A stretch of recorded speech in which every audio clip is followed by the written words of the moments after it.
Bon, shalom tout le monde, bonjour, quel plaisir de vous rencontrer. Nous allons donc entamer ce séminaire sur Pessah. Le sujet qui va nous préoccuper aujourd'hui, c'est le cinquième fils.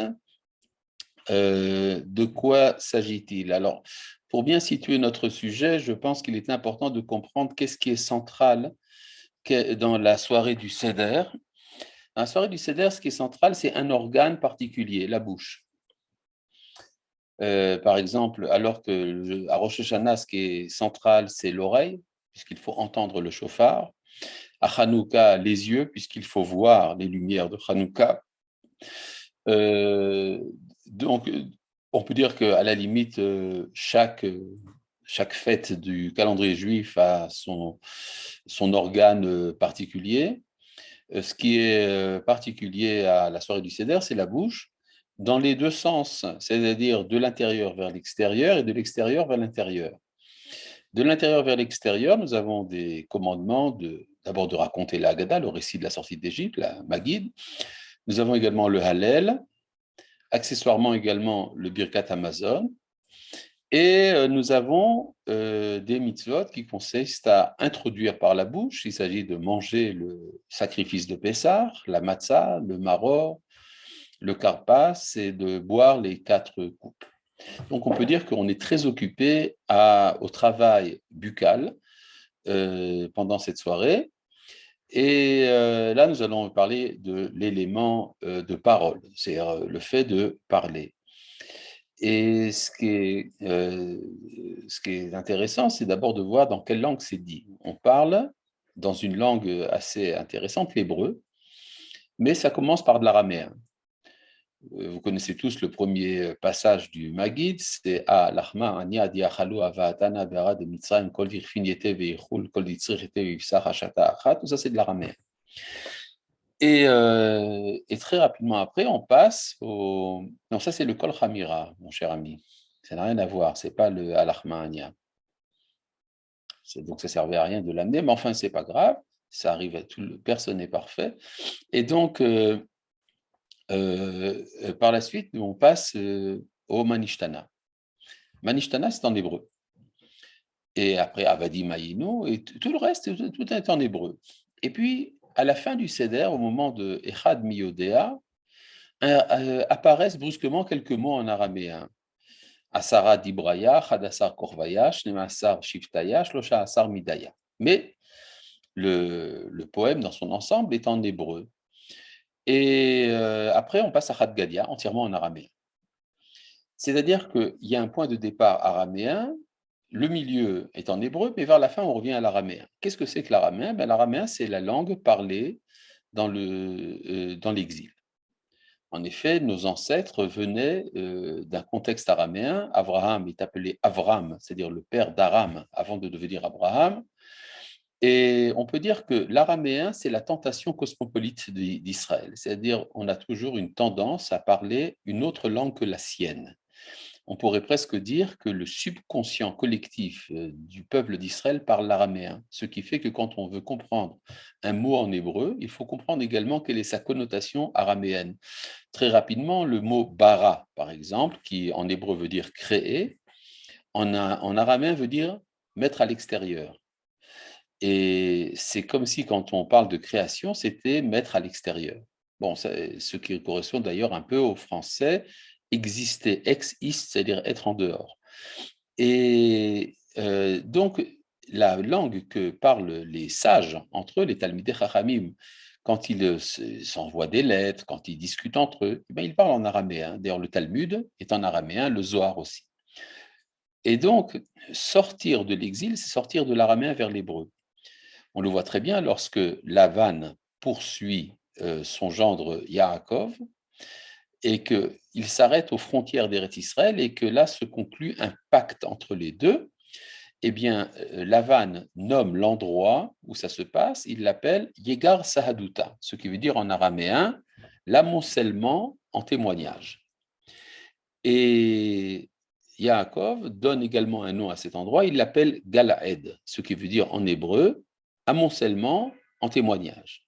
Donc en fait, ils disent la même chose. Ça veut dire que passer de la galoute à la Géoula, c'est passer de l'araméen à l'hébreu, et c'est exactement ça qui se passe lors du Seder. On commence donc par Alachma, Ania, c'est de l'araméen, mais déjà apparaissent 2 mots en hébreu, les Shana Abba. Mais après, on dit Be'arad et Israël, on revient à l'araméen. Mais il y a un effort de sortir de l'écorce araméenne pour passer à l'hébreu. Mais n'oubliez pas que la Haggadah a été écrite pendant le temps de l'exil. Or, pendant le temps de l'exil, à la fin du Seder, eh bien, on revient à l'exil, donc on parle en araméen. Voilà. Ce qui veut peut-être dire qu'il faudrait supprimer le Chad Gadia ou le traduire en hébreu, mais on aimons tellement les nostalgies. Et donc, il y a également donc, une importance à accorder au terme du discours. Or, ce qui est, disons, on pourrait dire, ce qu'on pourrait attendre de la part de quelqu'un qui a quelque chose à dire, c'est qu'il le dise. Hein, si vous êtes l'organisateur du CEDER et que vous avez quelque chose à transmettre à vos enfants, vous n'avez qu'à le dire. Voilà, nous sommes sortis d'Égypte, il s'est passé comme ça, Dieu nous a sortis d'Égypte, et tout le reste. Et brusquement, nous découvrons que la Haggadah n'accepte pas ce schéma. La Haggadah exige qu'il y ait des questions et réponses. C'est-à-dire que, selon l'enseignement de la Torah, on ne peut transmettre quelque chose que s'il répond à une interrogation. Et l'interrogation n'est pas la même pour chacun. Et donc, il faut d'abord savoir quelle est la question qui est posée pour savoir quoi y répondre. Si c'est le fils sage qui pose une question, sa réponse est d'un certain type. Si c'est le fils rachat qui pose, eh bien, ce sera une autre réponse, etc. Et la Torah nous parle de 4 fils. Keneged Arba Banim Torah, c'est de 4 fils dont parle la Torah. Et il y a là-bas un fils assez surprenant, c'est celui qui ne sait pas poser de questions. Sheno Yodé Alishol.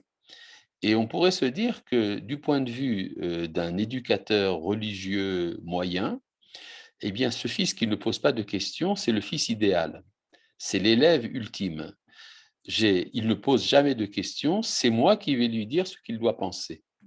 C'est un très bon élève, il recevra la meilleure note. Or, pour l'auteur de la Haggadah, eh bien, le fait que l'enfant ne pose pas de questions est un problème. Il faut régler ce problème, lui apprendre à poser des questions. Autrement dit, nous avons plusieurs choses à apprendre. Tout d'abord, la légitimité de la question. Souvent, on se dit chez les mauvais éducateurs, les éducateurs médiocres, que le fait de poser des questions est un problème, parce que ça remet en question, justement. Eh bien, justement, c'est pas ça que la Torah demande. La Torah veut parler de… Ah, c'est très, très bien. Merci d'avoir amené le texte. C'est génial maintenant. La Torah exige de considérer la personne à laquelle la question est adressée, à laquelle l'enseignement est adressé. Si la Torah est une parole, la parole implique un dialogue. Sinon, ce n'est pas une parole. Et donc, il faut savoir quelle est la question qui est posée. Je dirais même plus, on peut définir un homme par la question qu'il pose. Dis-moi quelle est ta question, je te dirai qui tu es. Ce n'est pas pour rien que les Darshanim ont expliqué que le mot Adam, homme, a la même valeur numérique, la même gematria que le mot ma. Ma qui veut dire quoi? Le fait de poser une question, d'avoir la capacité d'interrogation, eh bien, c'est ça qui fait que je suis un homme. Sinon, mon questionnement est enfermé en moi-même, en hébreu, bah-ma, ce qui nous donne le mot behema, qui est un animal. L'animal ne se pose jamais de questions, il n'a pas de problème existentiel. Le chat ne se demande pas est-ce que je suis un chat ou qu'est-ce que ça signifie que d'être un chat. Est-ce que je vais faire un séminaire sur l'identité câline ou pas? Non, eh bien non, ça n'existe pas. Il n'y a que les hommes qui se posent des questions sur ce qu'ils sont. Alors vous allez me dire, oui, d'accord, il y a des questions, mais à un moment, il y a des réponses. Ce n'est pas toujours vrai. La réponse est en général temporaire. C'est-à-dire, je pose une question, je trouve une réponse, mais après, la question sera reformulée à nouveau, ce sera toujours la même question. On pourrait se dire que chacun de nous se pose toujours la même question tout au long de sa vie, mais qu'on donne différentes modalités de réponse pour avoir différentes modalités de la même question. Et la question que je voudrais poser ici, c'est de savoir qui parmi les 4 fils dont parle la Torah pose la meilleure des questions. Alors nous avons ici devant nous un texte extraordinaire, celui qui nous est amené par Yaakov Zerbib, pour savoir quelles sont les 4 questions qui sont posées. Alors regardez la première question, là vous avez en haut la question du sage. La question du sage, c'est quelles sont les lois que Dieu nous a données? Et puis la question du rachat, c'est à quoi ça sert tout ça? Et le Tam pose la question, qu'est-ce que c'est? Et celui qui ne s'est pas posé de questions, on lui apprend à poser des questions. Alors là, comment savoir quelle est la meilleure question? Si on peut supposer qu'il y a une question qui est la meilleure. Eh bien, c'est selon la réponse. Voyons celui qui a reçu la meilleure des réponses, et comme ça, on saura celui qui a posé la meilleure des questions. Disons de manière éclatante, celui qui reçoit la meilleure réponse, c'est le Tam. Tam qu'on traduit en général par le simple, mais ce n'est pas du tout ça que ça veut dire. Le Tam reçoit comme réponse c'est par une main puissante que Dieu nous a fait sortir d'Égypte, d'une maison d'esclavage. Eh bien, c'est pourtant, et c'est exactement ça que veut dire le soir du Seder. C'est-à-dire, nous célébrons le fait d'être sortis d'Égypte. Par contre, le Chacham, lui, il va s'occuper pendant toute la soirée de savoir combien c'est la valeur d'un kazaït de matzah, et est-ce que l'on peut prendre un café après la ficomane ou pas, etc. Il risque d'oublier qu'on est sorti d'Égypte. Et donc, tandis que le Tam, lui, il a reçu la meilleure des réponses. C'est parce qu'il a posé la meilleure des questions. Mazot, qu'est-ce que c'est? C'est-à-dire, il ne limite pas le répondeur. Il ne va pas lui dire, je veux tel et tel genre de réponse. Il dit à celui qui transmet, c'est à toi de me transmettre dans son intégralité le message de cette soirée. Or, le message de la soirée, c'est que nous sommes sortis d'Égypte. Ce qui veut dire que le mot tam ne signifie pas le simple, mais au contraire, il signifie celui qui est étonné.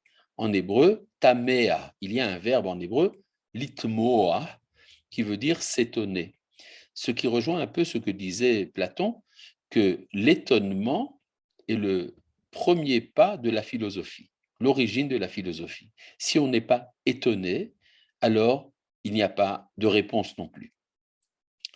Donc, pour en finir avec cette histoire de la légitimité de la question, je voudrais vous raconter une petite anecdote. Une fois, quelqu'un m'a demandé, voilà, j'ai un fils qui a 15 ans, il se pose des questions. Est-ce que ça ne serait pas une bonne idée de l'amener à un séminaire où on donne des réponses? Je lui dis, mais tu es fou. Ton fils veut des questions. Si tu lui donnes des réponses, il n'aura plus de questions. Il est à l'âge où il pose des questions.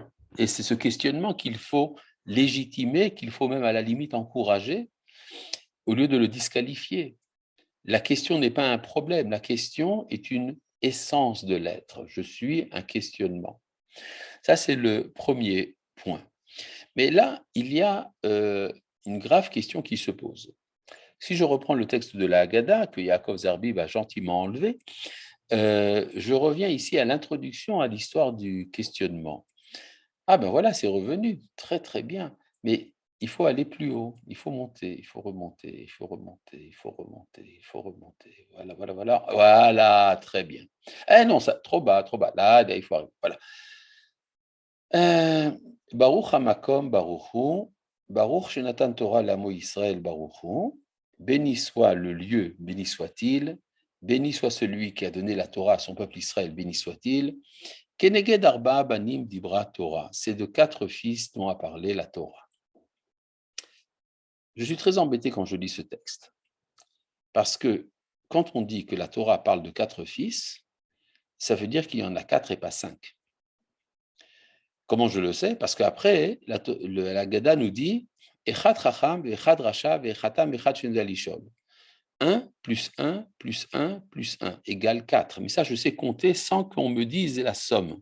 C'est-à-dire le fait que la Haggadah ait jugé nécessaire de dire le chiffre 4, cela est suspect. Cela veut dire qu'il y a, en plus de l'addition de 1 plus 1 plus 1 plus 1, il y a encore autre chose qu'on veut nous apprendre, qu'il y a 4 fils et pas 5. C'est-à-dire qu'il y a un 5e fils dont la Torah ne parle pas, ou auquel la Torah n'a rien à dire. C'est très grave ce qui est dit là. Ça veut dire que le cinquième fils, qui est classiquement celui qui n'est pas venu au Seder. Pourquoi il n'est pas venu au Seder? Il ne se sent pas concerné. Le méchant, lui, le rachat, il se sent concerné tout à fait. Celui qui ne s'est pas posé de questions aussi est concerné. Il attend qu'on lui ouvre la bouche. Mais le cinquième fils, celui qui n'est pas venu au Seder, n'est pas concerné. Et là, ça voudrait dire qu'il y aurait une insuffisance de la Torah. La Torah n'est pas capable de donner un contenu qui satisfasse celui qui n'est pas venu au Seder.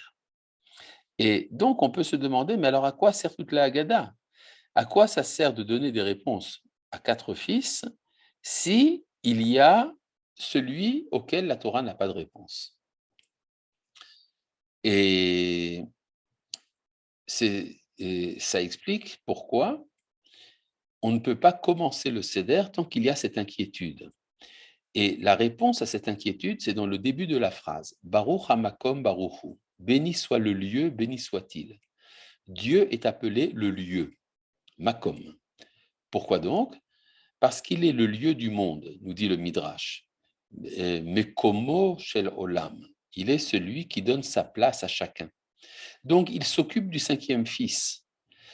Donc, si Dieu est appelé Hamakom, je suis tranquille. Je sais que c'est lui qui va s'occuper du cinquième fils. Outre le fait qu'il est le lieu du monde, il est également celui qui a donné la Torah à son peuple Israël. Et dans cette Torah, il nous a donné des réponses à 4 fils seulement. Mais je suis déjà tranquille, le cinquième fils arrivera. Et quand est-ce qu'il va arriver? Vous savez qu'il y a quelqu'un dans la tradition juive qui a pour rôle de ramener les enfants. Il s'agit du prophète Eliaou. Et Eliaou, on l'attend. On l'attend pendant le Seder. Il doit arriver à la fin du Birkat Hamazon, avant de dire le Hallel, il y a un usage d'ouvrir la porte et de dire Baruch Haba, bienvenue. Et qui c'est à qui on dit bienvenue? Eh bien voilà, on ouvre la porte, Eliaou arrive, il a le cinquième fils dans sa main, il dit voilà, j'ai trouvé ça dans la rue, est-ce que c'est à vous? Et en fait, si on revient ici au texte, Baruch Hamakom, Baruchu, Baruch Shenatan Torah Lam Yisrael, Baruchu, nous avons ici 4 fois le mot Baruch. Pourquoi 4 fois? Ben, c'est la réponse, Keneged Arba Abanim, en rapport avec les 4 fils.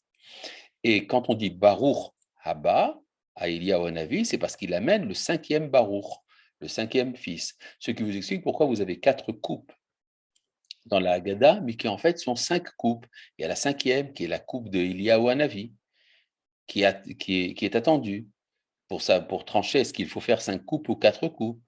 Donc, vous avez toujours dans ce qui sous-tend la soirée du Seder, c'est l'attente de l'accomplissement, de l'achèvement de 4 par 5. Donc, 4 coupes qui vont devenir 5 coupes, les 4 fils qui vont devenir 5 fils, et également les 4 éléments de la Géoula qui vont devenir le 5e. Vous savez qu'il est écrit on dit que les 4 coupes sont pour les 4 manières de Géoula. Veotseti, Veitzalti, Vegalti, Velakarti. Je vous ferai sortir, je vous sauverai, je vous libérerai et je vous prendrai. Mais le texte dans la Torah continue par Veheveti et je vous amènerai. Or, il n'y a pas une 5e coupe pour Veheveti. Et donc, on attend la 5e coupe. On peut dire que tout le Seder, en fait, c'est un début d'une dynamique historique qui attend son achèvement. Et en effet, la sortie d'Égypte a-t-elle été une réussite ou un échec? Eh bien, on peut dire que c'est une demi-réussite et un demi-échec. C'est-à-dire, l'histoire de la libération a commencé, mais elle ne s'est pas achevée. En effet, après être sorti d'Égypte, avoir conquis la terre de Canaan et d'avoir construit le temple de Jérusalem, eh finalement, le royaume d'Israël et de Juda a été détruit. Et donc, on peut dire que la sortie d'Égypte est un bon commencement, mais un mauvais achèvement. Donc, nous attendons d'en finir. La sortie d'Égypte est un début, mais elle doit finalement s'achever.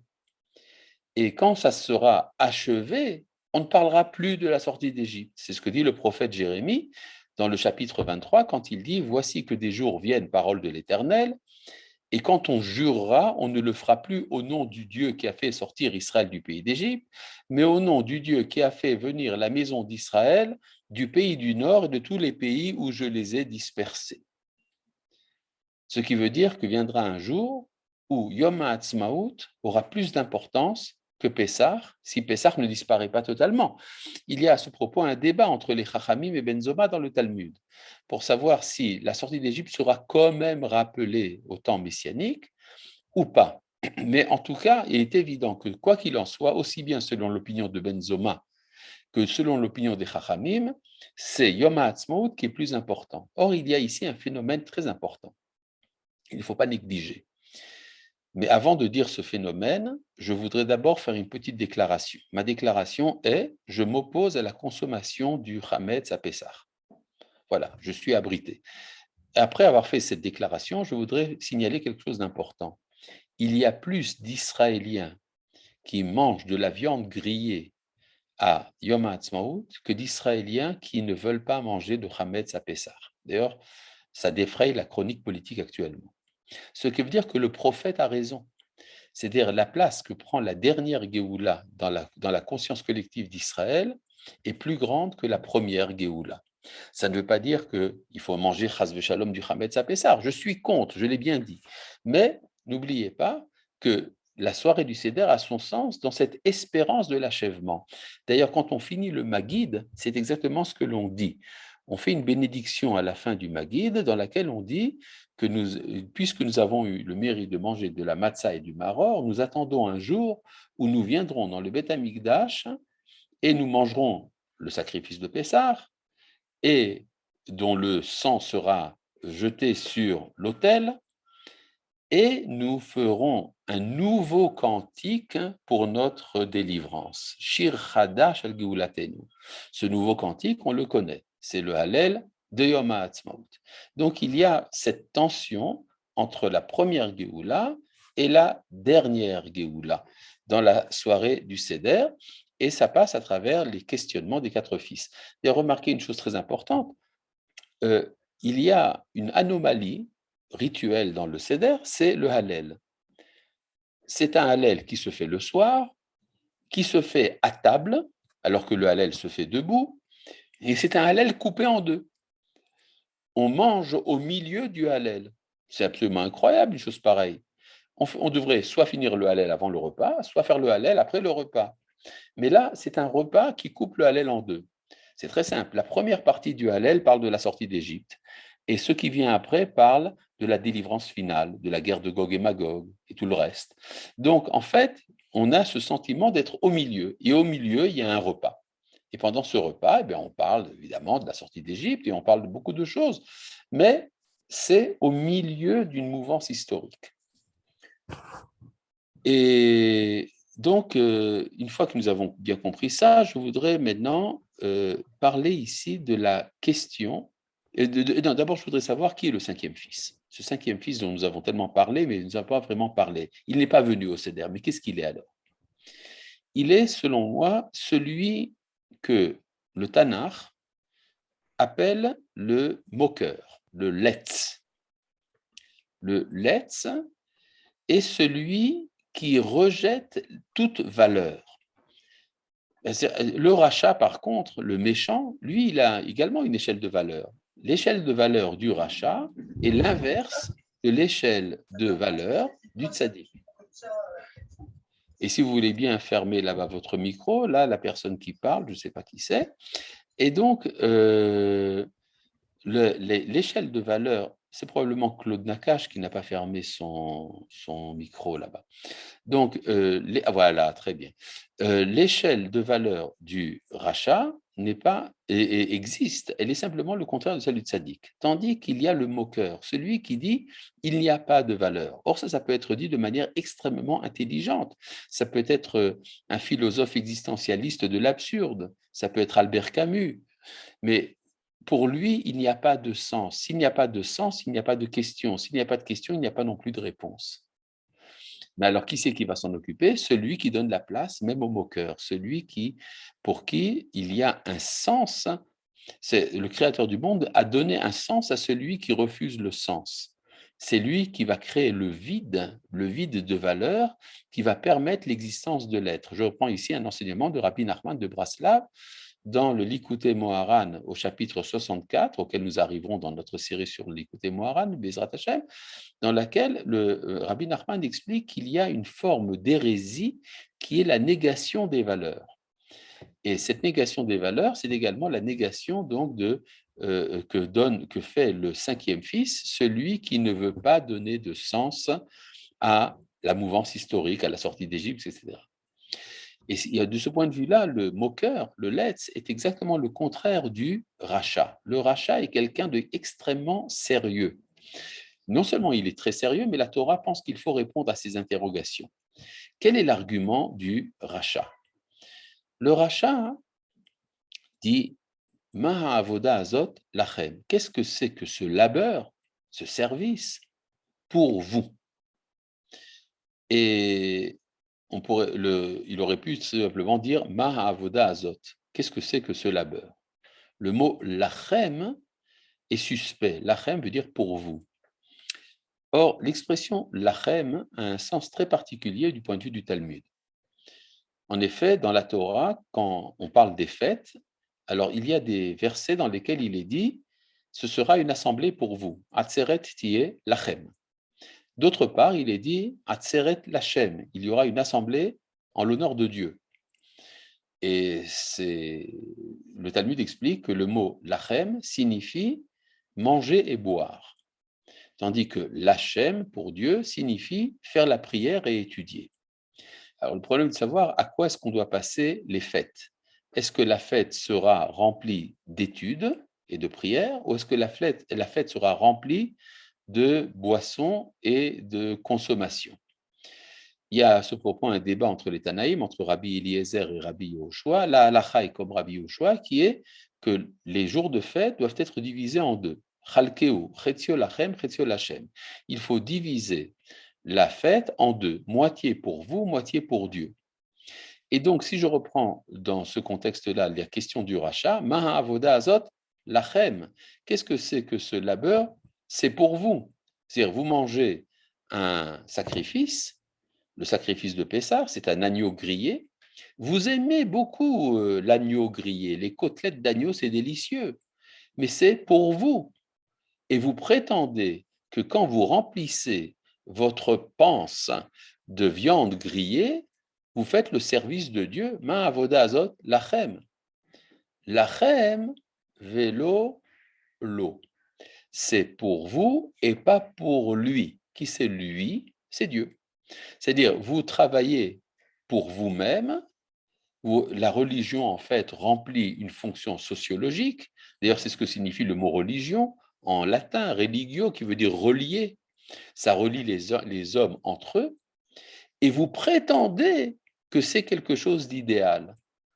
En fait, on peut dire l'argument du rachat, c'est l'argument du professeur Yeshayahu Leibovitch, qui refuse toute signification religieuse à ce qui donnerait un intérêt. Par exemple, la récompense pour les bonnes actions. Ou bien, par exemple, si vous priez pour la guérison de quelqu'un, d'après Yeshayahu Leibovitch, en fait, vous êtes un idolâtre au lieu de prier parce qu'il faut prier, point à la ligne.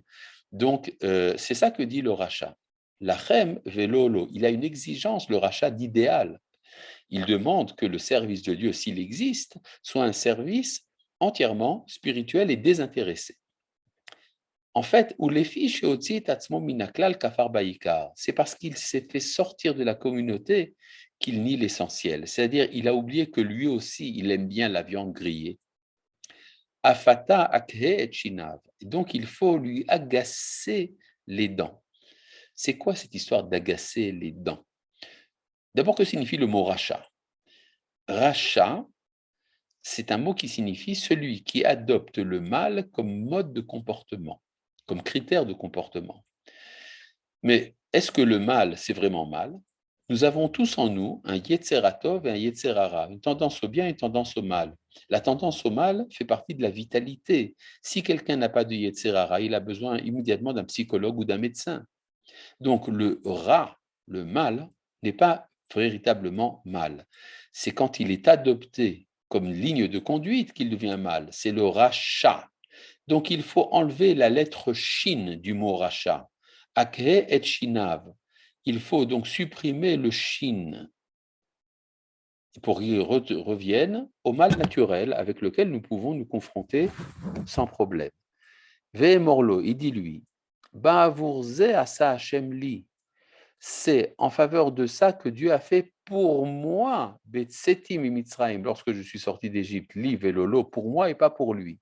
C'est-à-dire, Dieu a demandé à Israël de le servir à travers leur estomac.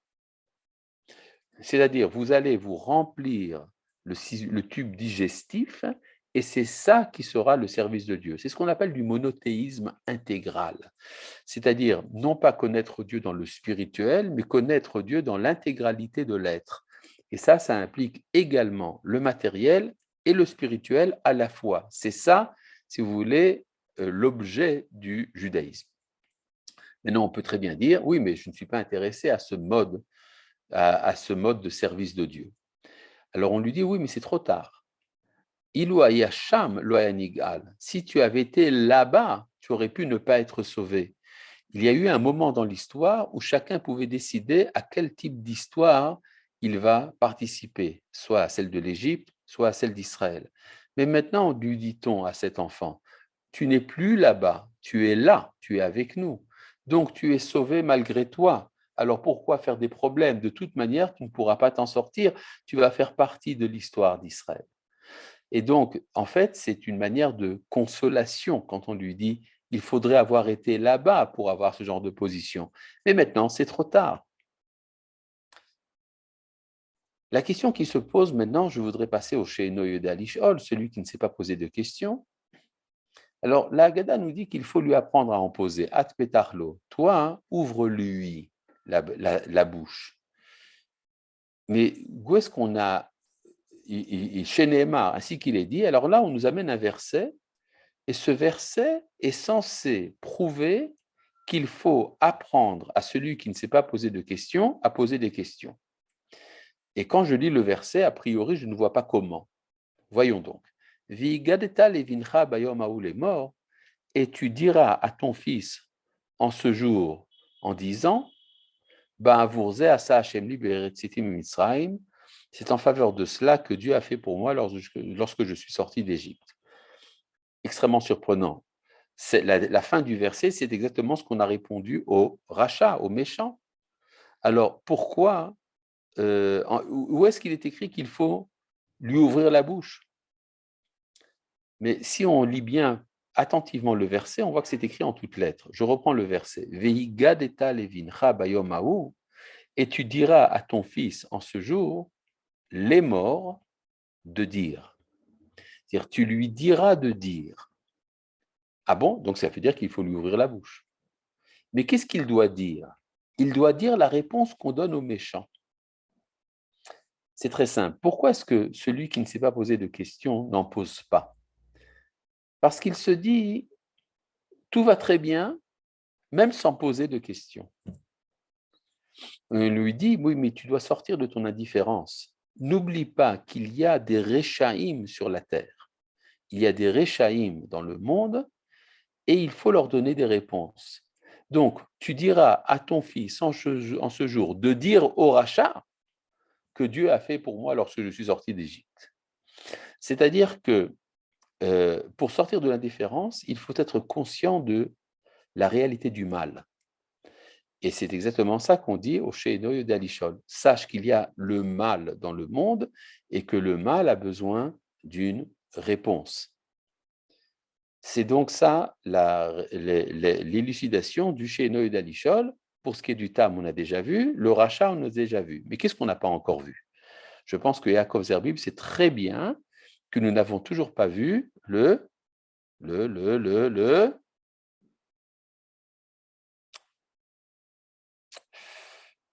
Chacham, bon flanc. C'est au début des 4 fils. Alors, je suis désolé, j'ai une très mauvaise connexion, donc c'est un peu coupé, c'est pour ça que je n'entends pas ce que Rav dit. Non, mais c'est très très bien, parce que ça permet justement de faire des interludes qui détendent l'atmosphère, étant donné qu'il il y a une tension intellectuelle très forte dans ce cours, et donc on a besoin quand même d'un certain voilà, relâchement. C'est très très bien. Donc merci Yaakov. Je reviens ici donc à Chacham Mahu Omer, le sage, que dit-il? Il dit Ma haedot v'achukim v'amishpatim asher tziva Hashem Eloheinu etrem. Quels sont les témoignages, les lois et les préceptes que l'Éternel, notre Dieu, vous a donnés? Alors, ça peut vouloir dire qu'il s'intéresse tout simplement à des règles de halacha. S'il s'intéresse aux règles de la halacha, donc ça veut dire qu'il sait déjà dans quelle réalité historique il est inséré, simplement, il doit simplement maintenant apprendre qu'est-ce qu'on doit faire. Et c'est pour ça qu'on doit lui donner des halachot. Afata et morlo kilchot à Pessah. Donc tu vas lui raconter comme les règles du Pessah. En maftirin achara Pessah afikoman. On ne prend pas après le Pessah, après avoir mangé l'agneau pascal, on ne prend pas de dessert. Mais rappelons-nous une chose importante, c'est que cette question qui est amenée ici au nom du Chacham apparaît dans la Torah, dans Vaetranan. Vaetranan, donc dans le livre de Devarim, il y a là-bas la question du Chacham, qui omar lecha bincha machar lemor ma'edot bachukim va'ishatim asher tzeva Hashem elechem, lorsque ton fils t'interrogera et te posera cette question. Et là-bas, la réponse n'est pas du tout la réponse qui lui est donnée par la Haggadah. Là-bas, la réponse est une longue réponse dans laquelle il y a une réponse aux Edot, aux Chukim et aux Mishpatim. Qu'est-ce que c'est là-bas? Je reprends ici l'interprétation d'un des commentateurs qui dit qu'en fait, le Chacham est un hérétique. Il remet en question toute la Torah. Il dit la chose suivante. Dans les mitzvot que vous nous transmettez, il y a 3 éléments. Il y a des mitzvot qui sont un témoignage. Qui nous dit que les mitzvot qui viennent témoigner témoignent de la vérité? Peut-être que c'est un faux témoignage. Et pour ce qui est des chukim, ce sont les mitzvot dont la raison est cachée. Question du Chacham, alors pourquoi faire des choses qu'on ne comprend pas? Et mishpatim, ce sont les règles qui tombent sous le coup du bon sens. Ça fait partie de l'intelligence naturelle. Question du Chacham, alors pourquoi est-ce qu'on a besoin de la Torah pour les mishpatim? Donc en fait, toute la Torah ne sert à rien. Et dans la paracha de Vaetranan, on lui répond par chaque paragraphe à part. La première, c'est pour les Edot, pour les témoignages. On lui dit, nous étions esclaves du Pharaon en Égypte et Dieu nous a fait sortir en jugeant le Pharaon devant nos yeux. Et c'est nous que Dieu a fait sortir de là-bas pour nous donner cette terre. C'est-à-dire que nous témoignons d'événements dont nous avons été les témoins dans notre histoire nationale. Et donc, nous savons que ce témoignage est véritable. C'est donc pour les Edot. Pour ce qui est des Chukim, alors, le texte dans Vaetranan continue, Vaïtsavenu Hashem la sot Chukim haele, les tov lanu kol hayamim, les chayotenu kayom hazeh, l'ira auto, etc. C'est-à-dire que Dieu nous a donné ces lois pour que nous puissions le craindre. C'est-à-dire il y a des lois. Le craindre, ça veut dire le révérer, ça ne veut pas dire avoir peur. Mais c'est-à-dire le fait d'accomplir quelque chose uniquement parce qu'il y a une autorité qui me dit de le faire, ça crée en moi l'élément qu'on appelle la crainte de Dieu, Yirat Hashem. Et donc, il est bon qu'il y ait des mitzvot dont je ne connais pas la raison. C'est un peu comme en pédagogie. Il est important qu'un enfant, une fois dans sa vie au moins, entende l'expression « c'est parce que c'est moi qui te l'ai dit ». Et pour ce qui est des mishpatim, les lois qui découlent de l'intelligence naturelle, alors le texte continue, dit « Utzdaka tielanu ki nishmor lasot achukim haele lifnei Hashem Eloheinu kasher tzivanu » c'est pour nous un mérite que Dieu nous a donné d'accomplir ces actions selon son commandement. C'est-à-dire il y a une règle qui est que est plus grand celui qui accomplit un commandement, une chose dont il a reçu l'ordre, que quelqu'un qui accomplit par son initiative personnelle. Donc on peut dire qu'il y a dans dans les Mishpatim également, quelque chose de très noble. Dieu a fait que des commandements que de toute manière on aurait fait sont devenus des commandements de la Torah, ce qui nous rattache à lui. Et donc, cette réponse qui se trouve dans la paracha de Vaïtranan ne se trouve pas dans la Haggadah. Elle ne se trouve pas dans la Haggadah tout simplement parce que la Haggadah parle du Chacham normatif, le sage qui, lui, a déjà accepté son engagement dans l'histoire, mais simplement qui se demande qu'est-ce qu'il faut faire. Et donc, quand il pose la question de Ma'edot, Vachukim, Vamishpatim, en fait, il la pose différemment du fils hérétique qu'on trouve dans la paracha de Vaïtranan. Dans le principe même de la réponse, quand on doit répondre au fils, la Mishnah nous dit qu'il faut commencer par ce qui est déprécié, ce qui est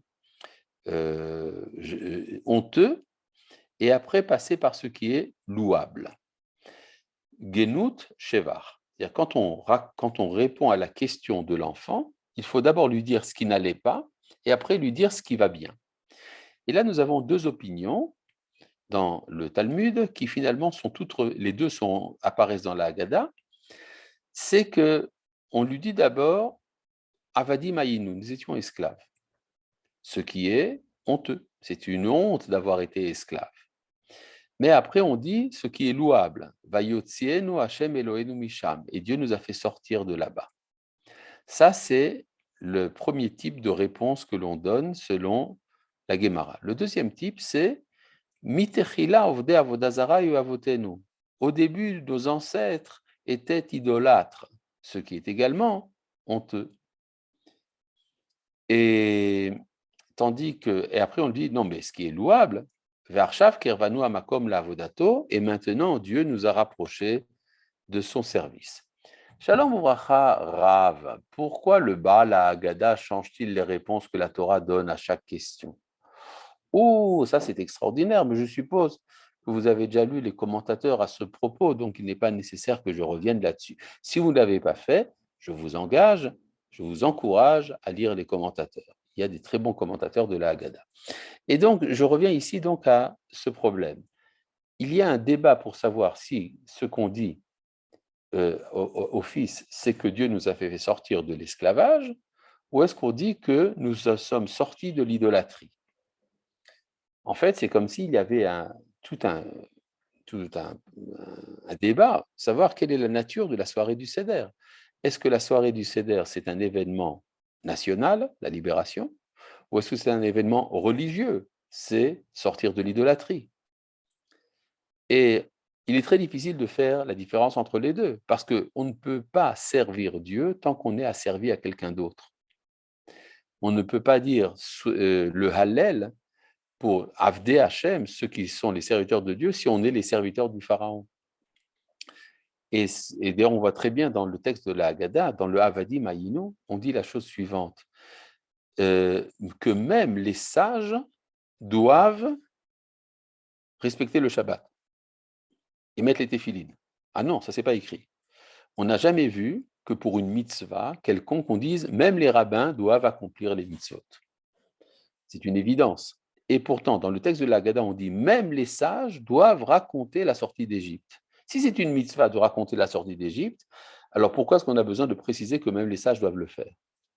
Tout simplement parce que le récit de la sortie d'Égypte, c'est une louange, c'est une gratitude, un remerciement envers Dieu. Et on pourrait peut-être se dire que ceux qui sont concernés par ça, ce sont précisément les ignorants. Les ignorants n'aiment pas la servitude politique. Et donc, ils veulent leur indépendance. Mais peut-être que pour les rabbins, l'indépendance n'est pas un bien. Pourquoi? Parce que à partir du moment où on arrive à l'indépendance politique, alors il faut sortir du Beth Midrash, il faut s'occuper de relations internationales, d'environnement, d'économie, de système éducatif, de technologie, des yeshivot. Il faut s'occuper de tous les éléments de la vie.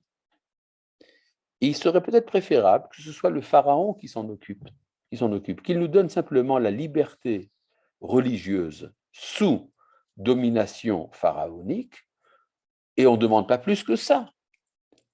Or, la Torah nous dit le contraire. La Torah nous dit même les sages doivent raconter la sortie d'Égypte.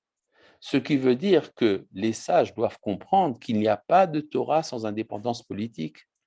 C'est pour ça que le Talmud nous dit que ce n'est que lorsque l'on est en Eretz Israël que nous avons véritablement un Dieu, que ce n'est que lorsque nous sommes indépendants que nous pouvons réciter le Hallel, ce qui explique pourquoi on ne dit pas le Hallel à Purim, parce que Purim s'est fait pendant la Galoute. Pourquoi le récit des quatre fils est entre les deux introductions à la Haggadah, Avadi Maïnou et Mitechila Ovde Avodazara? Ça, c'est très simple. En fait, il y avait deux Haggadot dans l'Antiquité. Il y avait une Haggadah dans laquelle on posait les questions et on répondait Avadi Maïnou, une autre Haggadah dans laquelle on posait les questions et on répondait Mitechila. Et c'est pour ça que vous avez deux séries de questions, le Manishtana et les Arba Abanim, dans la même Haggadah, pour faire la différence entre les deux. C'est tout simple. Voilà. Eh bien, mes chers amis, je pense que c'était pour moi un plaisir de vous rencontrer et j'espère que vous aurez beaucoup de plaisir à la suite de cette journée de séminaire. Merci à David Altar, merci à Yaakov Zerbi, merci à Orod Vekelim et à tout le monde. חג שמח. Shalom, חג שמח. תודה. חג שמח. חג שמח. Chef, que ça me semble. Shalom.